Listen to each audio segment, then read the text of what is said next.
To me, the flat disc sander is one of the best tools you can have in your shop, or most important.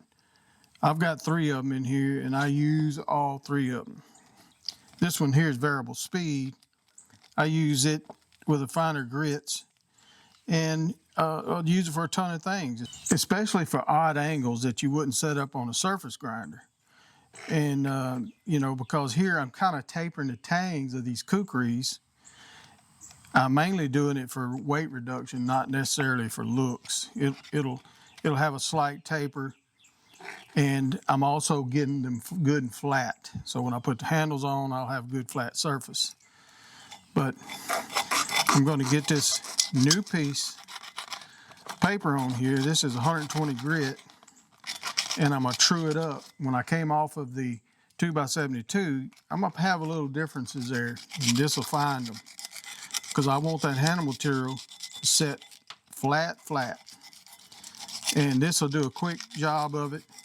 Doesn't have to be, you know, super precise.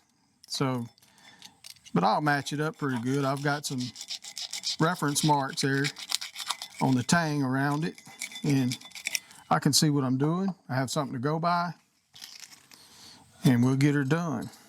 Now this old grinder here, I need to replace the capacitor. So I have to start it like a Model T to get it going.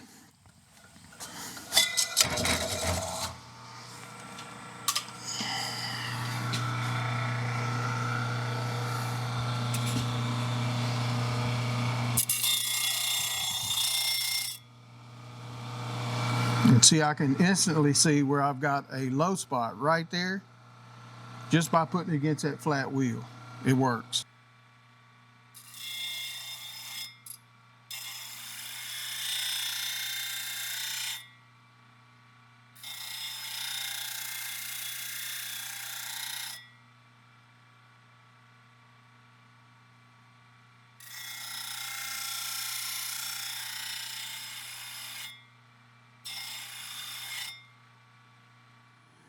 All right, with most of the blade work done, there'll be a little bit of sanding after I do the logo and that fun stuff.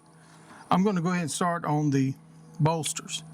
What I'm going to do is just cut the front radius of the bolster. I'm not going to put the scallops or bevels on the sides yet. I put decorative bevels on them, but I'll wait so I can line it up, get it fit and drilled before I do that. And I'll also go ahead and cut them to the exact width I want. So I just got my platen here square, and this is 2 pieces of steel glued together with super glue. Got to keep it cool, of course, and throughout this whole process, because I'm going to keep them this way until I drill the holes. Let's get her done.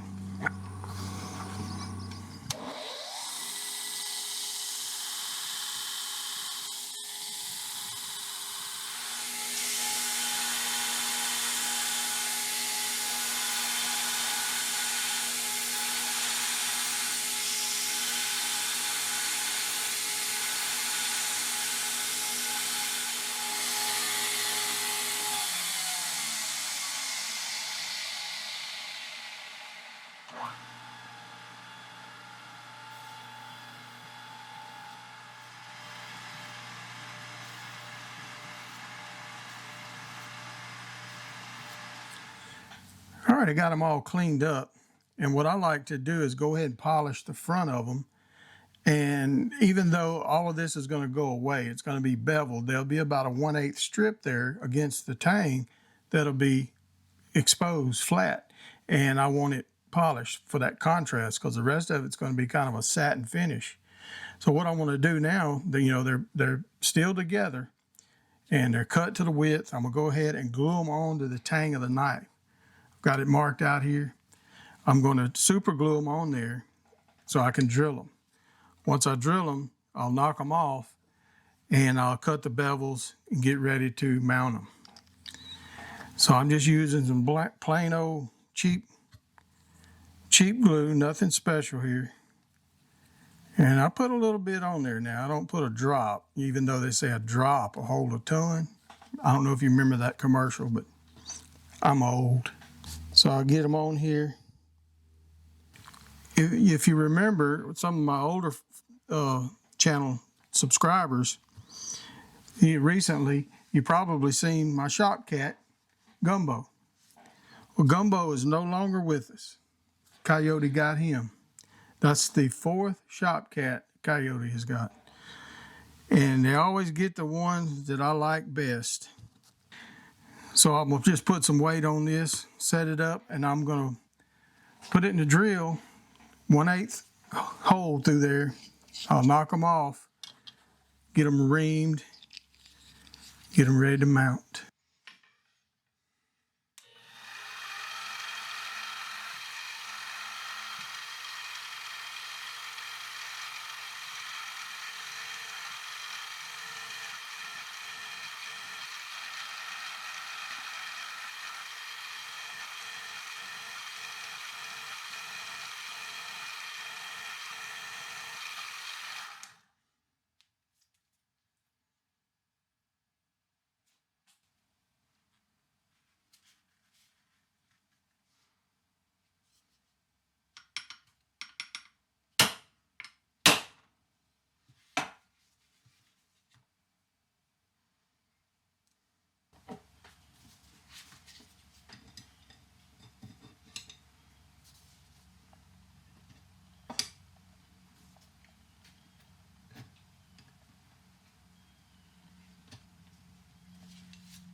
All right, we got them cleaned up, and I've got them turned inside out with the pins through.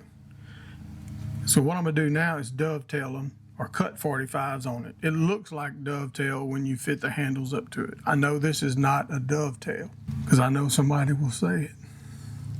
Anyway, so I turn them inside out and I can keep them together, cut the 45s on them, and everything will be even on top and bottom. That way when I fit them up, it'll look nice. It'll be square, looking down to tang or underneath. You want them square. So I will have to come back and touch these bevels up because I'm going to scratch them. But right now, I'm taking them over. I'm going to use the same setup and cut 45s on them.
I hate etching logos. One of these days when I grow up, I'm gonna have me one of them lasers. So right now what I'm gonna do is I'm gonna taper the holes on the bolsters from the outside in. And that's what's gonna hold this bolster onto the tang with a pressed pin. So I've got a 1/8 hole, and then I've got a reamer that's 1/8 right here at the very end. It tapers up to like 3/16. But I want to ream this hole down to where the point comes out, and that's it. I don't want to make the 1/8 hole bigger, because then you'll have movement and slop in your bolsters when you go to press them. You don't want them to move. And you don't want to use a power tool like a drill to do this, or you'll over ream it quick. Ask me how I know. Now, I know a lot of you are going to ask me where I get this. This reamer here is over 30 years old, and I think I got it from McMaster Car. But it's a 1/8 tapered carbide reamer. And I don't think I have one in the description, but if I can find one, I'll put one in there. Now, I've shown this before. I've got a whole video, old one, on making bolsters. But I figured I'd go over it one more time. So I'm just going to hand ream it. I'm just going to come in here and start it. And I'm going to push and turn. And it's going to create that taper in that hole. And I'll feel that point because I got my finger back there. And when that point hits, I'm going to stop. So chips will start pushing out of there. And I know I'm getting close. And I'll show you a close-up here in a second. But so there's my point. You can see that point sticking out of there, barely. Just the point.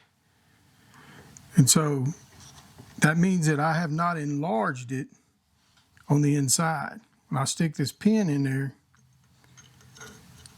you can see it's still snug. There's no gap. If I turn this around, you can see the gap around the pin. And that's what you want. That's going to create a wedge when I press that pin to hold that bolster, and you cannot get it off of there. All right, I've got my pins cut to length. I'm going to get them in here. I use a pair of vice grips, sometimes two, but I'm using this little can't twist clamp on there to hold them. I want them bolsters to be dog tight before I start pressing. Yeah, I'll get it lined up. Put a little pressure. Oop, don't want to do that.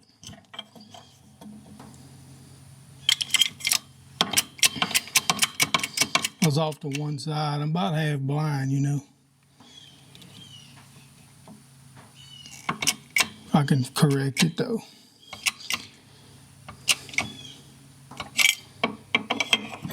A little bite at a time till I get that bend I just made out of it.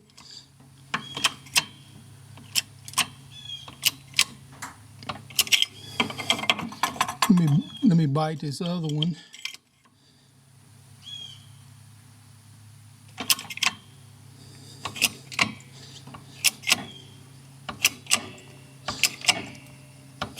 He's putting it on it. I'm sitting in a chair so I can operate the camera, and I'm normally standing up, and I can't do that right now.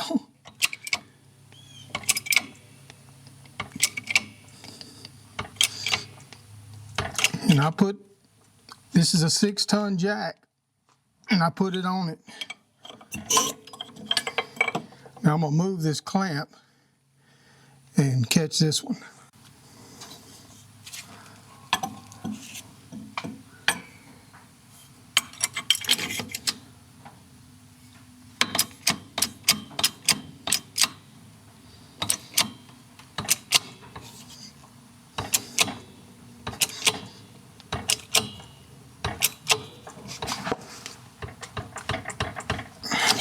All right, she's dogged out now.